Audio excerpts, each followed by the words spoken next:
plane! It's not working. Last year, the Boeing Corporation received a $20 million contract to construct 98-foot towers known as SBI-Net. When completed, the towers will be the linchpin in Presidente Bush's much-touted virtual fence, which we've been assured will provide the security we need on our borders to drastically relieve the ongoing flood of illegal immigration. So as Dr. Phil would say, how's that working for us? Well, Boeing is already 5 months behind schedule on towers in the first test area, the Altar Valley of southern Arizona, and critics say the company oversold Congress on SBI-Net's capabilities. In this remote area where unlocked doors and quiet have been replaced with razor wire fences and drug smugglers' AK-47 turf battles, the project's sensitive equipment struggles to function when moisture is present and has difficulty distinguishing people from animals and wind. And even if Boeing does eventually manage to get their cameras, sensors, computers, and other assorted gizmos functioning properly and working together, it does beg the question, what good will pretty pictures of thousands of invaders crossing the border illegally do without the manpower to stop them? As we reported last week, Border Patrol agents working crucial crossing points say that the number of boots on the ground has gradually decreased, while the number of wingtips in Washington has skyrocketed. But let's take a look at a place where border enforcement is actually working, right now, on time, rain or shine, with a price tag that's a mere fraction of the taxpayer dollars Boeing's getting for its late, problem-riddled SBI-Net. Welcome to Columbus.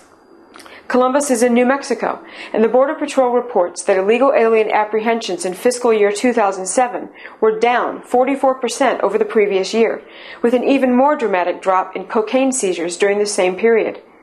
So what did Border Patrol agents do differently in Columbus to actually stem the flow of illegal border crossers? They built a fence. A good, old-fashioned, low-tech fence. 3 miles of 15-foot metal fencing and waist-high, concrete-filled vehicle barriers. How would you rather see your tax dollars spent? Concrete barriers or Kodak moments? Because it seems that our government is making every effort to spend our hard-earned money on something they know won't work. It seems that our government is doing all it can to not stop illegal immigration. It appears to the vigilant citizen that the last thing our government wants is law and order.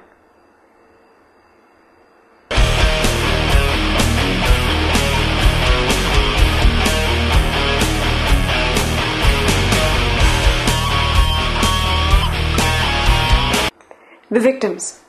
2 men, most likely illegal aliens themselves. The accused. Ricardo Medina Garcia, 23. Abraham Flores Ochoa, 21. Marco Corrales, 31. Jesus Arredondo, 20. Santos Espinal, 20. And a 13-year-old girl. The charges. Suspicion of kidnapping and theft by extortion. 4 of the accused also face charges of misconduct involving weapons, armed robbery, and aggravated assault. The story. On November 20th, police rescued the 2 victims from a drop house in Phoenix and arrested the 6 suspects after a phone call from a relative of one of the victims.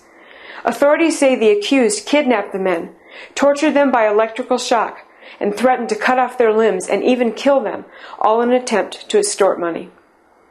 The relative who tipped the police had already paid $30,000 of an $80,000 ransom demand. The victim managed to partially describe their location during a telephone negotiation. But wait, there's more. Some of those arrested are also under investigation for recent sexual assaults at other Phoenix drop houses. ICE reports that Medina Garcia had been arrested and deported twice prior to the kidnapping, and Arredondo was arrested and deported 3 times. Although kidnapping has virtually become an extinct crime in this country, Police Sergeant Joel Tranter said that cases of kidnapping and extortion are rapidly rising in Phoenix, with as many as 3 reported each week. Of course, if our government had been doing its job, getting and keeping illegal aliens out of our country, at least 2 of the accused wouldn't have been here to bring lawlessness, mayhem, and violence to American soil, making this crime 100% preventable. Meet Erasmo Vargas, a.k.a. Erasmo Frutas, a.k.a. Erasmo Vargas Frutas, a.k.a. Erasmo Frutas, a.k.a. Marcus Vargas, a.k.a. Marcus Frutas. Police in Lubbock, Texas have been looking for Vargas since last November, when he was arrested in a prostitution sting. While being held in Lubbock County Jail, time ran out to confirm his warrant. Police say the process was hindered because Vargas gave them a fake name. Which one, we wonder? And he was released on bond. Turns out Vargas is an illegal alien with a sexual assault conviction and an outstanding federal warrant. His law-breaking ways in this country date back to 1990, when he was deported for the first time. He was convicted of sexually assaulting an 18-year-old and deported again in 2001. But what the heck? Another deportation, another alias, right? Deportation number 3 was from Phoenix in 2003, this time with a federal warrant being issued for violation of immigration as a deported felon. Authorities have called Vargas a dangerous illegal immigrant. Do you think? They suspect he may be hiding out in Lubbock because he has ties there.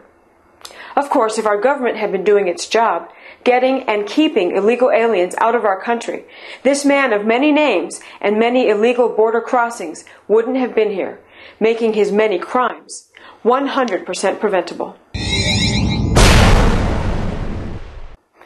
Last Tuesday, Border Patrol agents found physical evidence of 2 separate border crossings in the Yuma, Arizona area, tracked the individuals, and made 2 arrests. But before we start celebrating, let's take a closer look, shall we? Illegal alien number 1. A convicted sex offender from Mexico with 17 years of criminal history. Previous arrests include lewd and lascivious act with a child, sexual battery, drug dealing, battery, trespassing, loitering, and various immigration offenses. Previous deportations? 5. Illegal alien number 2. A 36-year-old from Mexico with 26 arrests in Arizona dating back to 1996. Previous charges include drunk driving, possession of drug paraphernalia, assault, forgery, shoplifting, burglary, vehicle theft, and criminal trespassing. Previous deportations? 9. Crime after crime after crime after crime. Deportation after deportation after deportation after deportation. And remember, this was just 2 illegal aliens arrested on one day in one location. It's a joke, people. A sad, sick joke that is hurting and killing Americans. That's hurting and killing America. Are we saying that we shouldn't bother deporting? Oh, hell no. But we are saying that arresting 2 criminal illegal aliens with lengthy and violent criminal backgrounds and a string of deportations followed by repeated illegal reentry is a ridiculous joke.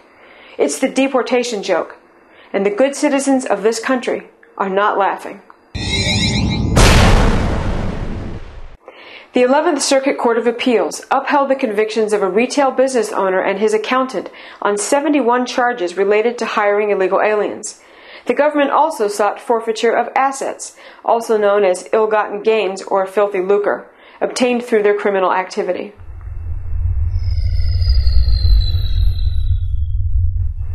Irving, Texas will no longer report illegal aliens who commit minor crimes like speeding, public intoxication, and assault to ICE.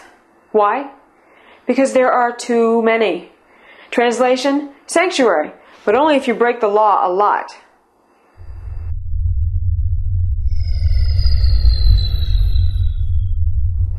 Des Moines, Iowa, on the other hand, announced that it has no plans to change its immigration policies despite pressure from immigration groups. Translation, just say no to sanctuary cities.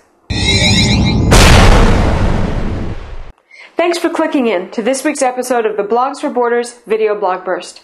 We close this week from a quote from someone who gets it just right, Terry Anderson, when he says, "If you ain't mad, you ain't paying attention."